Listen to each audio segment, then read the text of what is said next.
Bonjour à tous, c'est Claire, bienvenue dans cette vidéo où je suis super contente de vous présenter le tarot de la bienveillance.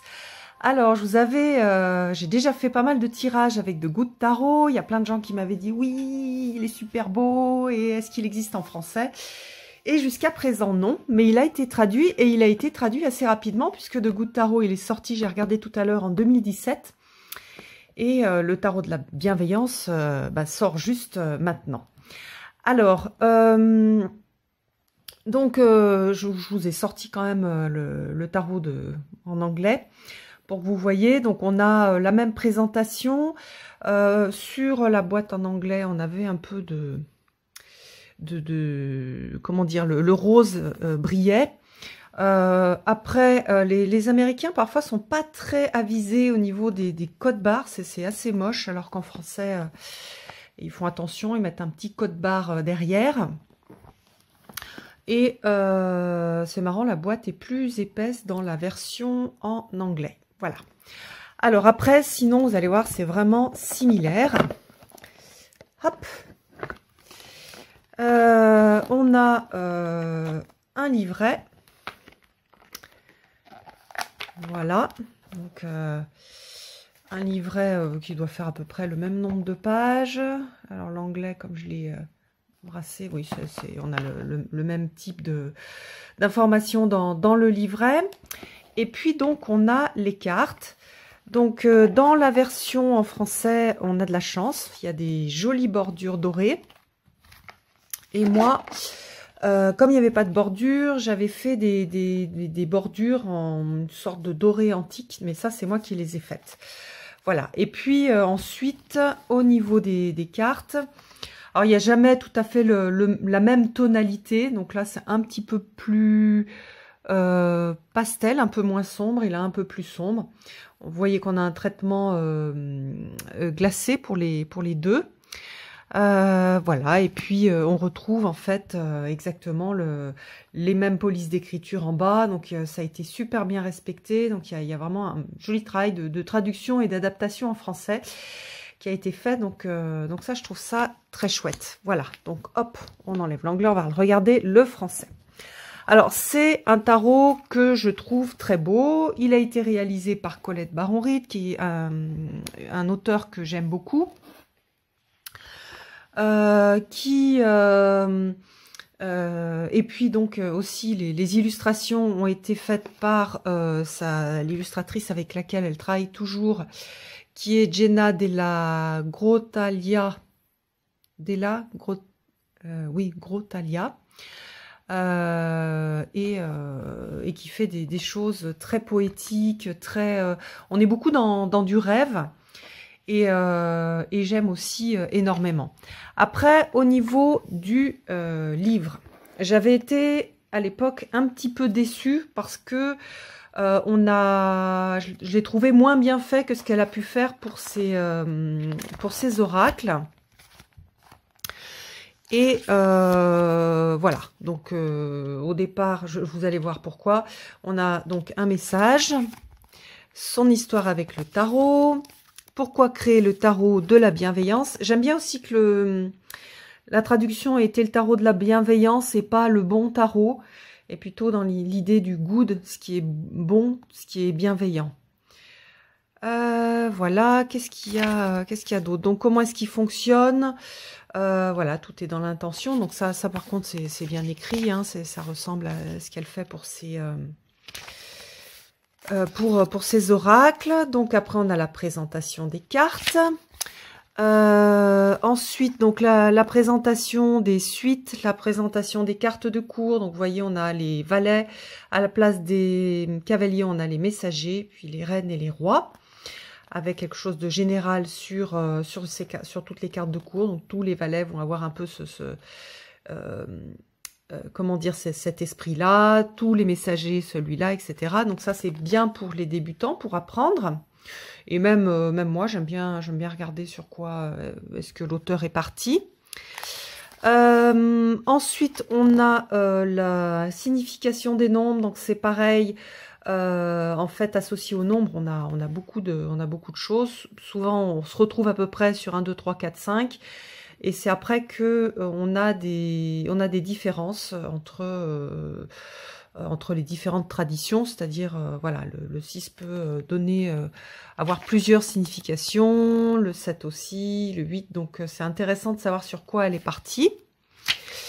Ensuite, donc on a les 22 atouts, c'est sympa d'avoir mis atouts. Donc ce sont les arcades majeures, ce sont les thèmes symboliques de la vie. Et puis vous voyez que pour chaque carte, on va avoir un petit texte. Donc par exemple là, le fou, hop, on a l'enthousiasme.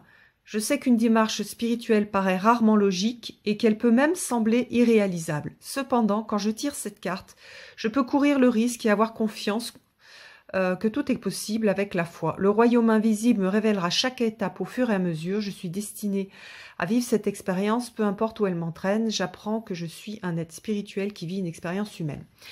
Donc vous voyez que pour les personnes qui vont vouloir tirer les cartes de façon traditionnelle, ça va être un petit peu coton. On a quand même donc un mot-clé, donc là le fou, l'enthousiasme, mais il manque quand même pas mal d'informations. Pour un débutant, ça va être un peu juste. Je trouve qu'il y a eu plutôt un traitement de ce tarot, un peu comme si c'était un oracle. Donc on a peu d'infos, même moins d'infos que ce qu'elle a pu mettre dans ses oracles. Donc c'est un petit peu dommage. Moi vraiment j'aurais aimé, surtout que vous verrez sur pas mal de cartes, il y a des différences par rapport au tarot de base qu'elle a utilisé, c'est-à-dire le Rider-Waite. J'aurais aimé un tout petit mot sur l'illustration, sur pourquoi est-ce qu'on a cette illustration-là. Et deuxièmement, des mots-clés traditionnels liés voilà, à la signification du fou. Bon. Après, c'est un tarot, donc des significations classiques de cartes de tarot, on en trouve un petit peu de partout, donc aussi c'est voilà, on n'est pas forcément perdu, mais je trouve un petit peu dommage, surtout que le livre est gros, il y avait la place pour mettre plus de choses, pour mettre plus de détails et pour permettre en fait à quelqu'un de débutant de s'y retrouver plus facilement. Sinon, il peut être utilisé comme ça en tant qu'oracle. Mais c'est dommage puisqu'il a la structure du tarot. Chaque fois qu'on va entamer une suite, voilà, hop, on va avoir l'explication de la suite. Donc l'air, par exemple, correspond à l'esprit. Vous êtes ce que vous pensez. Ça, je trouve ça très sympa. Ça, c'est bien fait. Pour les cartes de cours, on a un peu plus de choses intéressantes. Et ça, j'aime bien. C'est marrant, sont vraiment les majeurs qui sont pas suffisamment bien détaillés. Après, on a quelque chose d'assez simple. Et finalement, voilà, on a les mots-clés pour les mineurs. Et moi, j'aurais aimé avoir ça aussi pour les majeurs. Voilà. Alors, ensuite, on a des propositions de tirage. Donc, on n'a pas de dessin avec des types de tirages complexes. On a plus un petit mot sur les tirages et puis un exemple. Enfin, j'ai l'impression qu'il y a plusieurs exemples. Oui, voilà. Donc, ça, je trouve... c'est riche et ça aide énormément. C'est pour le coup que là, c'est très très bien pour les débutants. Alors maintenant, nous allons regarder les cartes. Vous voyez que c'est super doux. On a l'impression d'être dans un conte de fées. On a ces petites lumières. Et puis ce fou avec un corps. Voilà, donc on a plus je trouve une carte d'ambiance qu'une carte qui donne une information ou peut-être voilà, elle sonne, c'est l'heure d'y aller, c'est l'heure de partir. Voilà le magicien, j'aurais préféré sans lunettes, mais bon. La grande prêtresse avec les faces de la lune. Et puis elle est toute blanche. Je trouve que là, la représentation est très, très belle. L'impératrice avec les blés. Donc, on a cette idée d'abondance. C'est un jeu en fait qui me fait penser sur certaines cartes au Tildwick, qui est un tarot auto-publié, et qui a ce type de couleur que j'aime beaucoup. Là, on a l'empereur, on a un lion, voilà. Donc vous verrez, on a plusieurs fois des lions. Bon, j'aurais préféré, je pense, un personnage classique, mais là, on a un lion. La hiérophante, donc un personnage féminin. Là, au départ, quand je l'ai vu, je me suis dit, oh bah tiens, c'est le magicien avec tous les accessoires sur sa table. Mais en fait, non, c'est un hôtel comme un hôtel d'église. Et puis, comme elle est liée comme ça à la lune, je m'étais dit, ouais, non, c'est la grande prêtresse. Puis en fait, c'est le hiérophante. Alors, on a quand même cette signification-là de lien avec le ciel et de médiateur, en fait, entre le ciel et la terre, que je trouve qui est finalement pas mal représentée dans cette carte-là. La carte des amoureux, donc il n'y a pas d'erreur, c'est bien la carte des amoureux, c'est pas la carte de la force. Donc au début, ça m'a surprise, et puis ensuite je me suis dit, on peut aussi voir cette carte qui est pas seulement une carte d'amour interpersonnel, hein, mais plutôt une carte aussi d'ouverture, d'être capable aussi d'amour pour soi.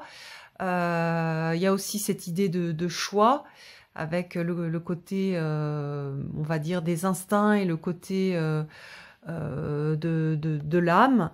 Donc bon, on peut broder et on peut trouver des choses intéressantes sur ce jeu-là. Vous voyez qu'on a aussi l'association avec le signe du zodiaque, le lion. Voilà, et puis l'association avec le feu. J'ai pas fait attention si on l'avait sur toutes les cartes. Par exemple, est-ce que là on a le signe du cancer? Je le vois pas. Donc on l'a pas forcément sur toutes les cartes. Donc là on a le chariot, c'est magnifique. C'est très beau. Là la force avec le lion, donc le plus traditionnel. J'adore l'ermite avec cette porte et ses clés. Voilà, le fait de... là, du coup, on a plus l'idée de je vais aller... alors, soit je rentre en moi pour aller découvrir un certain nombre de choses, ou alors l'ermite, comme les ermites qui rentraient en ermitage. Donc, voilà,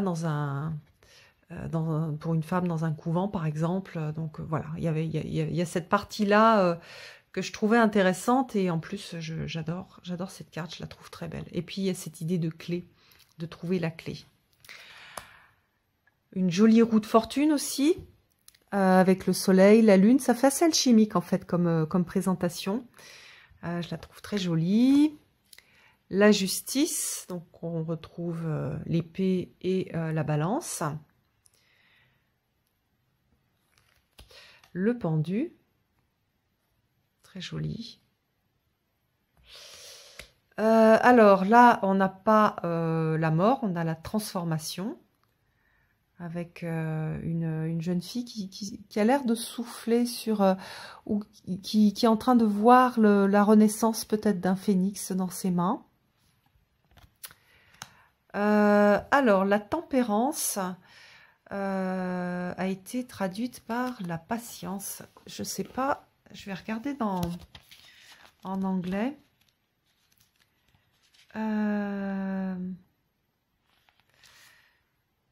Comment est-ce que ça avait été? Oui, patience, modération. D'accord, bon.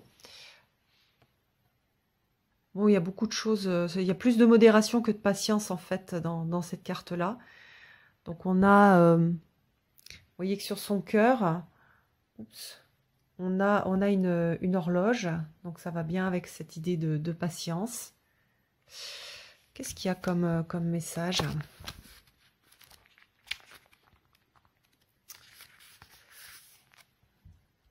Alors, cette carte me rappelle qu'avec de la patience, je découvrirai ma raison d'être.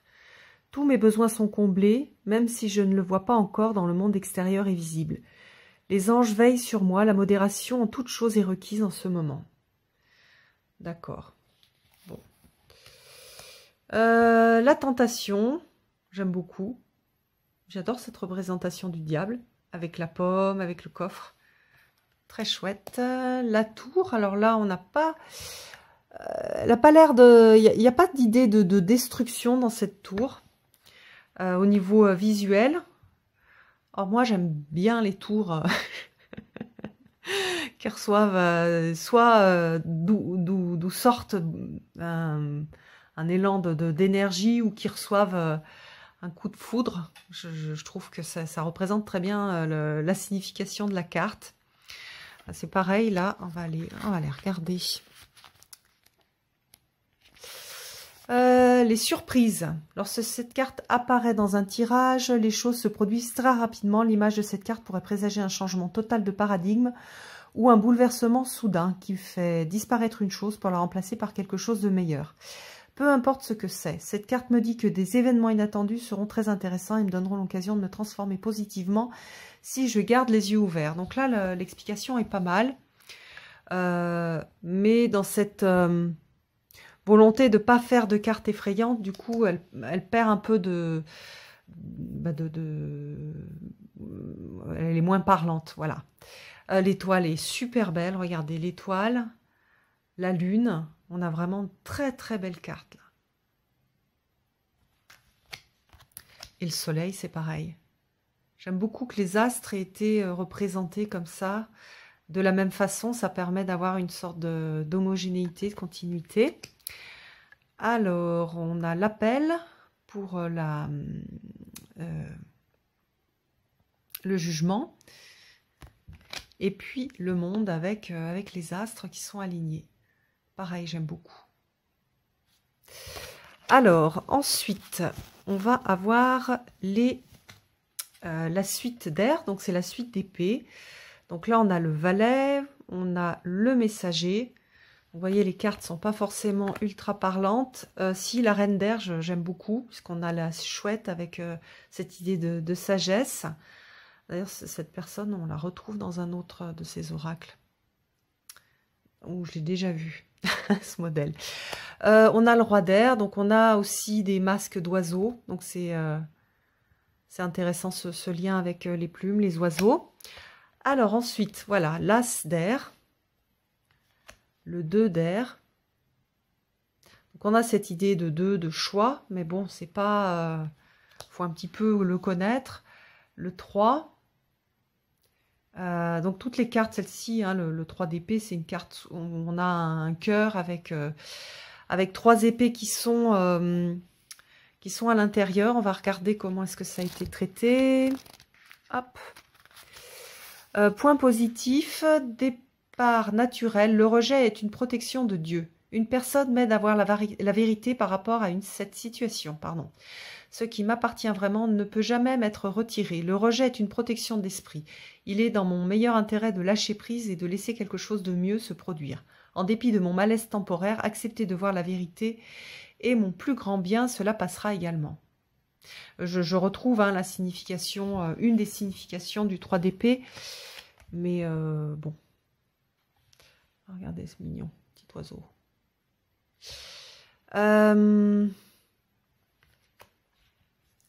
Oui, le livret est vraiment fait comme si c'était un livret pour un oracle. Le 5 d'air.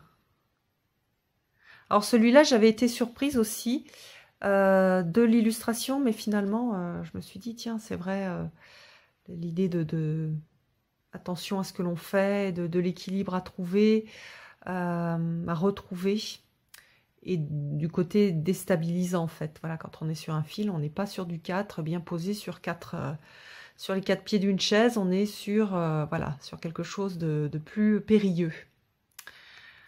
Le 6 d'air, très chouette. Là, celui-là, on retrouve un peu le rider. Le 7. Le 8. Il y a vraiment, je trouve au niveau visuel, il est magnifique. Mais c'est un peu compliqué de se raccrocher aux significations à partir des illustrations. Regardez comme c'est beau. Le valet de feu, je crois que c'est peut-être une des cartes que je préfère. La suite de feu, elle est magnifique. Et les cartes de cour, par contre, je les trouve bien sympas et elles portent bien l'énergie de la suite. Regardez la reine de feu. Le charisme, il y a vraiment comment dire, une représentation des cartes de cour, pardon, qui est super. L'as de feu, j'adore. Vous voyez, une petite fée aussi sur la lanterne, c'est super joli. Le 2 de feu. Avec la girafe qui porte la lanterne. Le 3 avec les bateaux, là on peut reconnaître un petit peu le rider. Le 4, elle est posée, elle joue de la musique, donc on retrouve cette idée de célébration. C'est sur les cartes négatives qu'il y a plus un petit peu de difficultés. Là on a le 5 de feu. Le 6 de feu. On pourrait reconnaître, oui, cette idée de victoire avec le soleil derrière. Qu'est-ce que c'est beau. Ah, le 7 de feu avec les lucioles, elle est magnifique cette carte. Le 8 de feu. C'est pareil, là j'étais assez surprise parce que le 8 de bâton exprime de la vitesse. Le panda, on ne peut pas vraiment dire que ce soit l'animal le plus rapide. Qu'est-ce qu'il y a écrit? Temps favorable au rassemblement et au changement rapide. Voyage, transformation. Ah, d'accord, on a le voyage sur un panda. Le moment est propice pour que la puissance de l'esprit serve le pouvoir de cette transformation. Je voyage dans de nouveaux territoires et je suis fébrile de découvrir tout ce qu'ils ont à m'offrir. Je suis arrivée à ma destination et dès lors l'aventure de la découverte me stimule. D'accord, donc ça c'est un des aspects du 8 de feu. Le 9. Et le 10, là j'aime bien par contre, le côté... le 10 de feu, on a cette idée de... Les choses sont lourdes, on a beaucoup de choses à porter, donc voilà, là il y a une sorte de ménage à faire sur ce qui est important, pas important. J'aime bien cette idée de liste avec des choses que l'on brûle, des choses que peut-être qu'elle va garder quand même, ou des choses qui sont lourdes et du coup qui brûlent. On peut aussi, alors du coup, ce qui est intéressant quand même dans ce tarot, où les messages sont pas directs, c'est que on peut très bien utiliser les interprétations liées au nombre et donc faire comme si on avait un tarot de Marseille. Donc du coup, ça c'est pas mal en fait.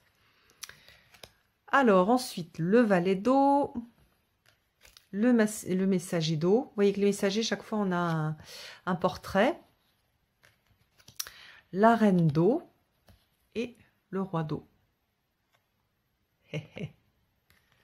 Ça, j'aime beaucoup. Les cartes de course sont vraiment très chouettes. Alors là, j'adore la suite aussi. Non, mais en fait, j'aime bien toutes les illustrations.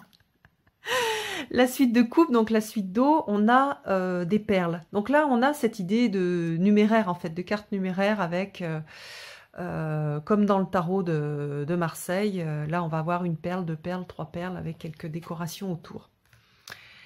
Bon, là, les perles, on les trouve ici, hein, dans les fleurs. Voilà, là, il y en a 3. 1, 2, 3. 4. Oui, on pourrait presque le considérer un petit peu comme on considère un tarot de Marseille.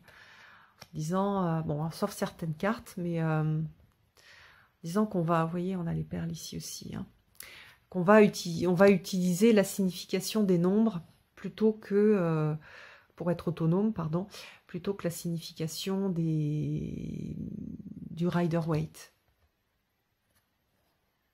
Le 8. Le 9. Donc là, on arrive à un diamant. Et le 10 avec le Bouddha. J'aime beaucoup ce Bouddha. il me plaît beaucoup pour le 10 d'eau. On a vraiment cette idée de réalisation au niveau de cette suite des émotions à travers ce travail du Bouddha. Alors, pour la terre, on a des petites fées qui sont très belles, très très belles. Ah, la reine de terre, elle est incroyable. Elle a une puissance. Voilà, le roi de terre. L'as de terre. Donc là, on a, voilà, on va avoir un cerf. Le 2. Donc là, on retrouve l'équilibre, la dualité du 2. Le 3 de terre, bon, bah là, la créativité, elle n'est pas vraiment mise en valeur. Le 4.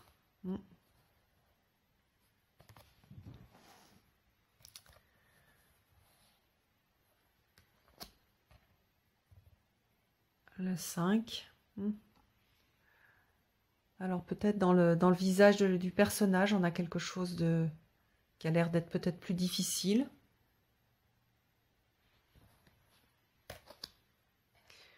Le 6 de terre. Cette idée de circulation et de générosité, de justice par rapport à ce qui est partagé. Je ne le retrouve pas tellement. Alors attendez, je vais poser ça, je vais regarder dans le livre. Alors, ressources inattendues, heureuse surprise, générosité. Bon. Ce que j'ai donné avec amour me revient au centuple, car la générosité des autres devient apparente et des ressources inattendues me sont offertes. Là, franchement, quand je vois cette carte-là, j'ai plus envie de l'interpréter en lien avec la beauté, l'harmonie du 6 dans le monde de la Terre, plus que sur un rider. Alors, le 7 de terre, le 8, j'adore ce 8 de terre. Il me plaît énormément. On a ce travail qui est lié, on a cette idée de travail, de répétition pour arriver à quelque chose d'abouti, et ici de beau avec la musique. Elle est superbe cette carte, très bien représentée. Le 9. Et puis le 10. Donc vous voyez qu'on a, un jeu qui est vraiment, vraiment beau. Hein. Enfin en tout cas, que moi je trouve très très beau. Il y a des belles illustrations. Par contre, on n'a pas comme dans les riders, enfin les clones de riders, on n'a pas des illustrations qui vont amener tout de suite l'interprétation.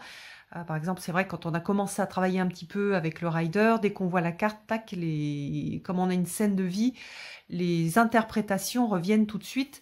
Là, on va mettre un petit peu plus de temps. Par contre, ça permet, pour les gens qui ont plus l'habitude du tarot de Marseille ou qui ont envie de travailler sur une base de nombres plutôt que sur des scènes de vie du Rider-Waite, ça peut être voilà, ça peut être un tarot hyper intéressant. Et puis après, c'est comme je disais au départ, c'est aussi un tarot, on va dire oracle, où on va l'utiliser non pas comme un tarot, mais comme un oracle, un peu comme une sorte de transition en fait.